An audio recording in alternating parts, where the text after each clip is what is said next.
And opened their first store here in Austin 2 years ago, and now after fines, protests, and new laws, the city might be ready to put an end to the controversy surrounding the company's practices. Some say the store doesn't fit in with the vision for animal care in Austin, and a new law could keep Petland from selling dogs and cats altogether. KXAN's Chris Sadeghi has more.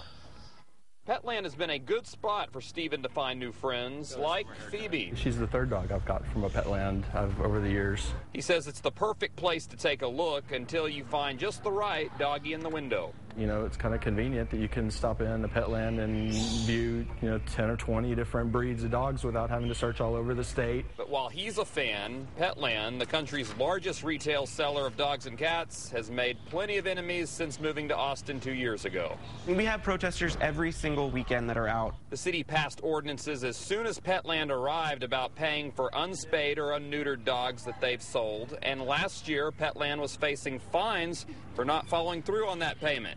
Now the Animal Advisory Commission says this kind of store doesn't fit here. We just don't feel like it makes sense to bring in out-of-state animals when so many local animals are being killed. Vice Chair David Lundstedt points to data that shows that 90% of dogs sold in stores come from inhumane puppy mills. Petland Incorporated is now facing a federal lawsuit that says they've misled customers on where they get their dogs.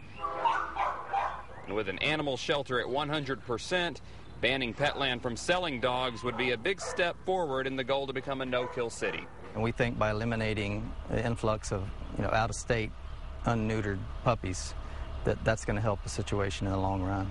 Petland sales manager Ben Guerra disagrees and says their dogs are certified and the proposed ordinance will make buying healthy dogs more difficult. People are going to be going through the newspapers and Craigslist trying to find puppies from unregulated sources.